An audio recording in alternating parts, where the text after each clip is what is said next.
Hello नमस्कार प्यारे बच्चों, स्वागत है एक बार फिर से आपका आपके अपने यूट्यूब चैनल स्टडी द अड्डा में। मैं शेखर शशान एक बार फिर से बिल्कुल नई वीडियो लेके आ चुका हूं और नई वीडियो के साथ साथ ये जो आपकी सीरीज़ है वो भी एकदम नई सीरीज़ है।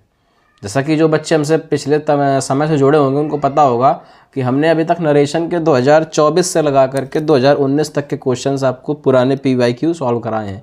मैंने आपको फिर से बता दूं 2024 से लगा करके 2019 तक के क्वेश्चन सॉल्व हुए हैं, मतलब कि एक अच्छा कलेक्शन है। और अगर आपने इतने क्वेश्चंस पढ़ लिए तो आपका एग्ज़ाम इसके बाहर नहीं जाएगा।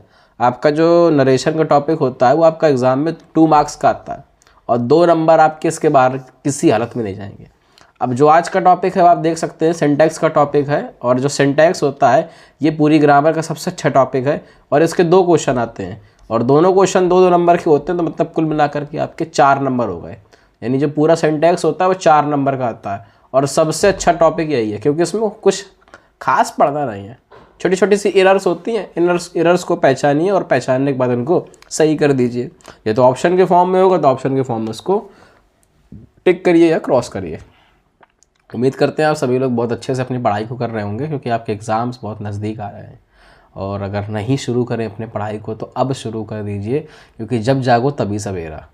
और थोड़ा सा लेट होगे लेकिन अच्छा पढ़ लोगे क्योंकि ये टाइम है वही लास्ट टाइम और यही सबसे प्रीसियस टाइम होता है, सबसे कीमती टाइम होता है। इस समय पढ़ा हुआ बहुत अच्छा याद होता है। तो चीज़ों को याद करिए, चीज़ों को समझिए और उनको कलेक्ट करिए। जितना अच्छा कलेक्ट करोगे उतना अच्छा आप एग्ज़ाम में उसको फैला पाओगे। जब कलेक्ट ही नहीं अच्छा करोगे तो क्या दे पाओगे, कुछ नहीं कर पाओगे। चलिए पहला क्वेश्चन आपकी स्क्रीन पे लिखा हुआ है। सेट फर्स्ट का क्वेश्चन है ये। 2024 में 7 सेट होंगे शायद, तो 7 सेट में से किसी एक पहले सेट का क्वेश्चन है। लिखा हुआ if he will come I shall teach them. अगर वो आएगा तो मैं उसे पढ़ाऊँगा। ये सेंटेंस आपका है कंडीशनल, और जो कंडीशनल सेंटेंस होता है वो कभी भी 2 वाक्य लगातार फ्यूचर में नहीं हो सकते हैं। किसी एक वाक्य को आपको प्रेजेंट परफेक्ट प्रेजेंट इंडेफिनिट में और दूसरे वाले वाक्य को प्रेजेंट फ्यूचर इंडेफिनिट में बनाना पड़ेगा। अब जैसे इसमें लिखा हुआ है इफ़ ही विल कम। अब इसी सेंटेंस को यदि वो आता है तो विल कम्स के स्थान पर विल कम्स हटेगा, सिर्फ क्या लगेगा, कम्स लगेगा। If he comes I shall teach him, मैं उसे पढ़ाता हूँ। सेंटेंस आपका बन गया। कुछ खास दिमाग नहीं दौड़ाना, बस चीज़ों को समझते हुए चल रहा है कि क्या क्या चीज़ें आपको पता है और क्या क्या चीज़ें आपको नहीं पता है। अगर नहीं पता हो तो सुन लीजिए दोबारा से इस रूल को कि जो आपका कंडीशनल सेंटेंस होता है उसमें अगर 2 वाक्य फ्यूचर में होते हैं तो एक वाक्य प्रेजेंट इंडेफिनिट में और दूसरा वाक्य फ्यूचर इंडेफिनिट में बनता है। चलिए अगला क्वेश्चन लिखा हुआ है बीइंग अ हॉलीडे। बस गलती मिल गई, इट वॉज हॉलीडे। बनाइए इसको, it was a holiday. A holiday आगे क्या लिखा हुआ है, वी डिड नॉट। बस जैसे लिखा हुआ उसको जोड़ने का प्रयास करिए। We did not go to school.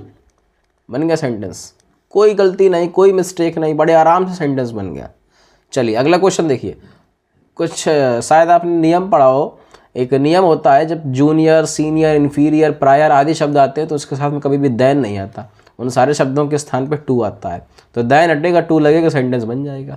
चलिए अगला नियम है डियर्स। कभी भी डियर का डियर्स होता ही नहीं। डियर है, शिप है, शीप है, स्वाइन है, फिश है, ये सारे शब्द एक वचन के होते हैं, तो गलती पता चलेगा डियर्स पे। और डियर्स पे क्या होगा, डियर। आप लिख सकते हैं डियर इज ग्रेजिंग या डियर आर ग्रेजिंग, दोनों सेंटेंस बिल्कुल सही होंगे। देखिए मिसचीफ्स, मिसचीफ्स का मतलब, मिसचीफ्स कोई वर्ड ही नहीं है। मिसचीफ का मतलब होता है गलती, मुसीबत। अब मिसचीफ कोई वर्ड नहीं है तो मिसचीफ के स्थान पे आप कर देंगे क्या, मिसचीफ।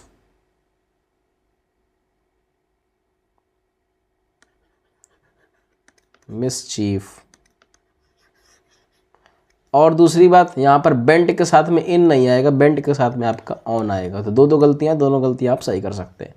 आगे लिखा हुआ each day and each hour bring their duty. Each day and each hour bring नहीं होगा, यहाँ पर एक क्वेश्चन की क्रिया आएगी तो क्या लग जाएगा, ब्रिंग्स।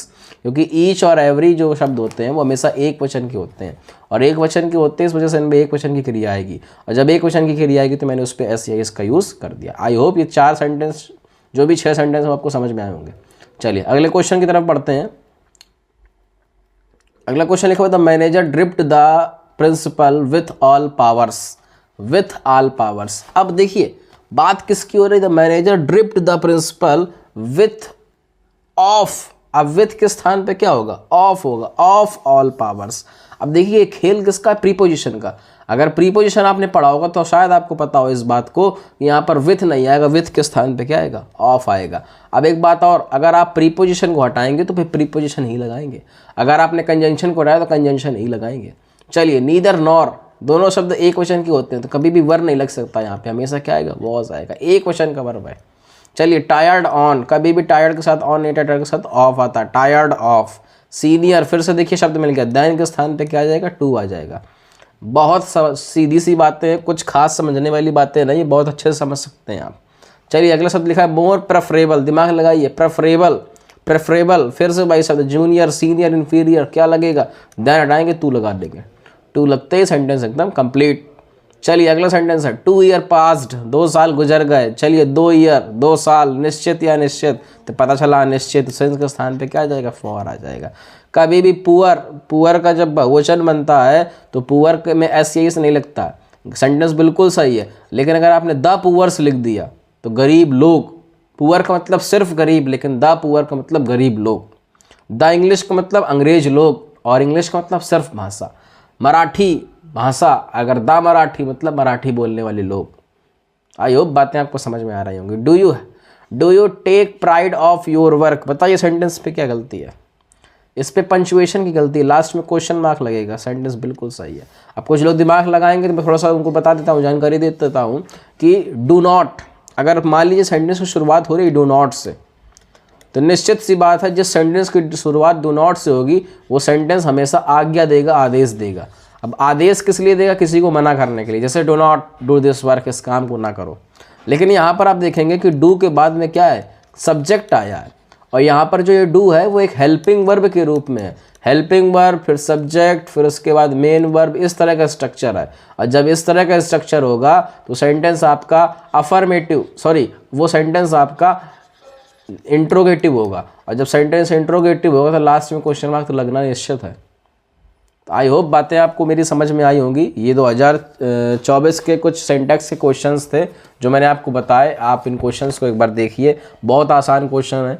मैंने आपको पिछले वीडियो में बताया भी था कि हमारी एक सीरीज़ है अंतिम प्रहार करके सीरीज़, जिन बच्चों को वो सीरीज़ चाहिए वो हमसे कांटेक्ट करें, आपको PDF के फॉर्म में मिल जाएगा, आपको बुकलेट के फॉर्म में मिल जाएगा, जैसा आप लेना चाहते हैं। जो बच्चे ऑनलाइन लेना चाहते हैं वो हमसे हमारे नंबर से हम ले सकते हैं, हम उनको PDF सेंड कर देंगे, और जो बच्चे ऑफलाइन लेना चाहते हैं तो हम उनको एक पूरी शीट बनी हुई रखी हुई है, वो शीट आपको प्रोवाइड करा देंगे।